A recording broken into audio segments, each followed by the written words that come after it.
Hey guys and welcome back to YouTube channel. मैं हूं अंकित best और मेरे साथ है अजय एके थ्रिल स्टेशन। और आज हम दोनों मिलकर रिव्यू करने जा रहे हैं एपिसोड 14, 15 और 16 का। जैसा कि हमको पता है डायनो फ्यूरी ने बहुत सारे एपिसोड्स एक साथ हमारे सामने रख दिए हैं, तो मैंने और अजय ने सोचा क्यों ना इन सारे एपिसोड को जल्द से जल्द रिव्यू किया जाए और आप तक वो सारी डिटेल पहुंचाई जाए जो हमने इस एपिसोड्स में नोटिस करी। साथ ही आप चेक करना है अजय के चैनल थ्रिल स्टेशन को भी, क्योंकि वहां रिव्यू आ चुका है एपिसोड 17, 18 और 19 का। तो चलिए अब आगे बढ़ते हैं। हेलो अजय, आप कैसे हो? हाय अंकित, मैं बिल्कुल ठीक हूँ। बहुत अच्छा लग रहा है इतने दिनों बाद एक बार फिर से ए स्क्वाड पर आकर। और ए स्क्वाड के सभी दर्शकों को मेरा प्यार भरा नमस्कार। Welcome to A Squad.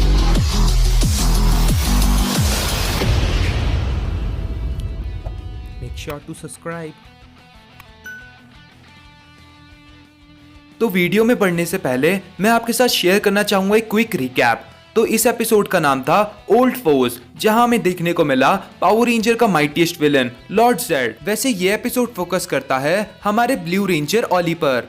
ऑली हमें बताता है कि वो किसी भी चीज से नहीं डरता, लेकिन जब हमारे रेंजर्स को लॉर्ड ज़ेड कैप्चर्ड कर लेता है तब ऑली को उसका सबसे बड़ा फियर पता चलता है। उसका फियर था कि वो अपने दोस्तों को कभी खोना नहीं चाहता। तो ये तो हो गया एक क्विक रिकैप। अब जान लेते हैं अजय के व्यूज इस एपिसोड के ऊपर। तो अजय, अब आप बताइए आपके क्या व्यूज और ओपिनियंस हैं इस एपिसोड को लेकर। तो सबसे पहले लॉर्ड ज़ेड के बारे में बात कर लेते हैं। पावर रेंजर यूनिवर्स के सबसे पहले मेन विलन को पावर रेंजर्स डायनो फ्यूरी में देखने में वाकई बहुत मज़ा आया। और मेरे ख्याल से काफ़ी नॉस्टैल्जिक फीलिंग रही होगी उन लोगों के लिए जो काफ़ी वक्त से पावर रेंजर्स को फॉलो करते आ रहे हैं। हालांकि मैं पर्सनली बहुत ज़्यादा कनेक्ट नहीं कर पाया, क्योंकि मैंने माइटी मॉर्फिन पावर रेंजर्स को पहली बार अभी 2 साल पहले ही देखा था। लेकिन जो लोग बहुत पहले से पावर रेंजर्स को फॉलो कर रहे हैं, खासतौर से अमेरिकन फैंस जो बचपन से पावर रेंजर्स देखते आ रहे हैं, उनके लिए काफ़ी अच्छा एक्सपीरियंस रहा होगा। हालांकि पावर रेंजर्स इन स्पेस में हम सभी ने लॉर्ड ज़ेड को एक यूनिवर्सल वॉर लॉर्ड से एक आम इंसान में बदलते हुए देखा है, तो वापस आकर एक बार फिर से बुरा कैसे बन गया, ये थोड़ी सोचने वाली बात थी। तो ये एक छोटी सी कंफ्यूजन जरूर थी, लेकिन काम चला लेंगे, इतना कोई बहुत बड़ा मेजर इशू भी नहीं है। उम्मीद है मैं आगे चलकर लॉर्ड ज़ेड एक बार फिर से देखने को मिले। जैसा कि उसने कहा भी था पावर रेंजर से लड़ते वक्त कि अगर उसका स्टाफ उसके पास होता तो लड़ाई के हालात कुछ और हो सकते थे। तो हो सकता है कि इस वक्त वो अपना स्टाफ ही ढूंढ रहा होगा और अगली बार वो हमें अपने स्टाफ के साथ देखने को मिले। इसके अलावा कुछ पुराने पावर रेंजर्स के सीन्स भी हमें देखने को मिले, जैसे Mighty Morphin Power Rangers in Space, Power Rangers Beast Morphers. तो वो देखकर भी काफ़ी अच्छा लगा। इस सीन से मुझे पावर रेंजर्स डायनो थंडर के 4th एपिसोड की याद आ गई, जहाँ पर हमने डॉक्टर टॉमी ऑलिवर की वीडियो डायरी में भी ऐसा ही कुछ देखा था। इसके अलावा फाइटिंग सीक्वेंसेस, पिक्चराइजेशन और वीएफएक्स का काम भी काफ़ी अच्छा था। ये सारी चीजें मुझे भी पसंद आई। अगर बात करें लॉर्ड ज़ेड की, तो 23 साल बाद फिर से लॉर्ड ज़ेड का अपीयरेंस हम सबके लिए बहुत ही एक्साइटिंग था। इसी के साथ लॉर्ड ज़ेड अब निकल चुके हैं अपने स्टाफ की खोज पे, और उसके बाद अगर वो वापस आते हैं तो वो डायनो फ्यूरी रेंजर्स के लिए एक बहुत बड़ी मुसीबत बन सकते हैं। इसी के साथ जो हमने लॉर्ड ज़ेड की सुपर ह्यूमन स्ट्रेंथ देखी, वो तो काबिले तारीफ थी। उसने वॉइड नाइट को उठा के फेंक दिया था। इसी के साथ ने सारे के सारे रेंजर्स को भी लगभग संभाल लिया था।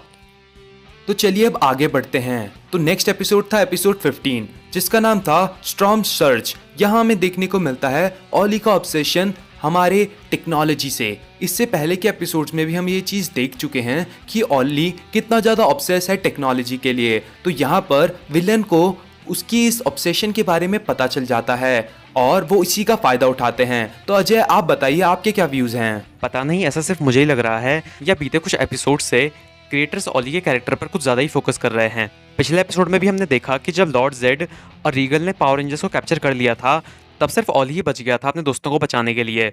एनीवेज, इस एपिसोड ने हमें सिखाया कि किसी भी चीज़ के लिए ज़रूरत से ज़्यादा पागलपन अच्छा नहीं होता, क्योंकि हमारे अंदर के पागलपन और एंथुसियाज्म का फ़ायदा उठाकर कोई भी हमें नुकसान पहुंचा सकता है। इसीलिए हमें सिर्फ उन्हीं चीज़ों पर फोकस करना चाहिए जो वाकई हमारी ज़िंदगी में मैटर करती हैं। सबके साथ ही इस एपिसोड में 6th रेंजर की भी एंट्री हुई, जो देखकर काफ़ी मज़ा आया।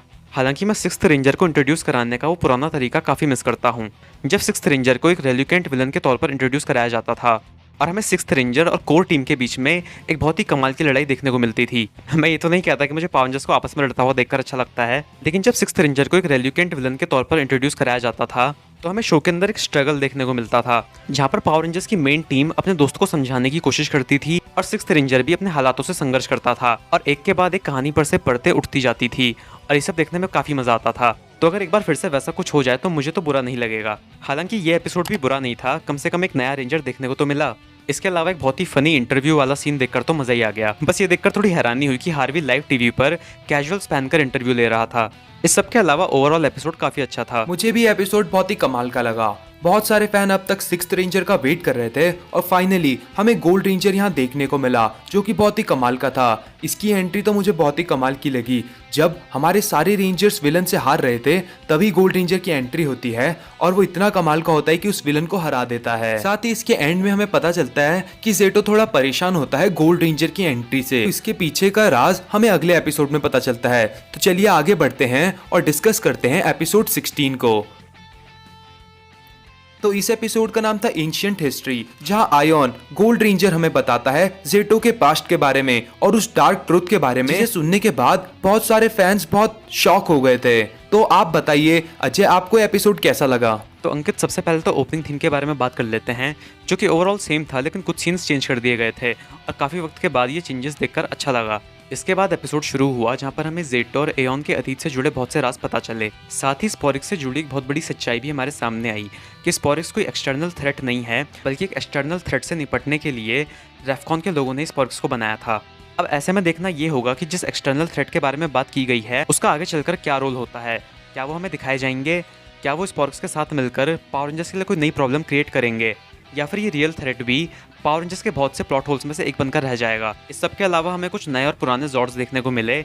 साथ ही हमें एक अंडर वाटर मेगाजॉर्ड बैटल भी देखने को मिली। पावर रेंजर्स डायनो फ्यूरी में पिक्चराइजेशन और फाइटिंग सीक्वेंसेस की तारीफ तो मैं लगभग हर एपिसोड में करता हूँ, तो हो सकता है कि आप एक ही बात बार बार सुनकर बोर हो गए होंगे, लेकिन हर एपिसोड में कुछ ना कुछ ऐसा देखने को मिल जाता है जिसके लिए तारीफ करनी पड़ती है। मिसाल के तौर पर इस एपिसोड में एक सीन में हमने देखा कि स्पोरिक्स बीस्ट जाइंट साइज में ट्रांसफॉर्म होकर पावर रेंजर्स को कुचलने की कोशिश करता है। ऐसा हमने पहले भी बहुत सारे पावर रेंजर्स में देखा है, लेकिन मुझे ऐसा लगा कि इस वाले एपिसोड में इस सीन का कंपोजिशन काफ़ी अच्छा किया गया था और देखने में काफ़ी मज़ा आया। और अंत में इस एपिसोड ने हमें एक बहुत ही इंपॉर्टेंट सीख ये दी कि कभी कभी हमें ज़िंदगी में मुश्किल फैसले लेने पड़ते हैं, जिसकी वजह से हमारे अपने ही हमें जज करने लग जाते हैं और हमें लेकर एक ओपिनियन बना लेते हैं, और ये सच्चाई भी है। तो कुल मिलाकर मुझे ये एपिसोड काफ़ी अच्छा लगा। बाकी आप बताइए अंकित, आपका इस एपिसोड पर क्या ओपिनियन? मुझे भी ये एपिसोड बहुत पसंद आया। यहाँ पता चलता है कि यार लीडर बनना एक आसान चीज नहीं है। कभी कभी हमें बहुत ही डिफिकल्ट डिसीजन लेने पड़ते हैं जो हमारे लिए और हमारी टीम के लिए बहुत बड़ा खतरा भी बन सकते हैं।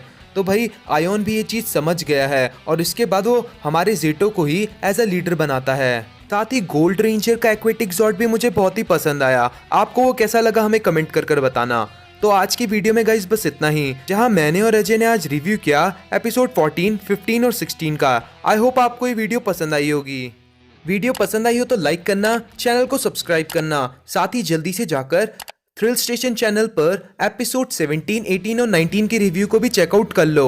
And thank you guys for watching this video.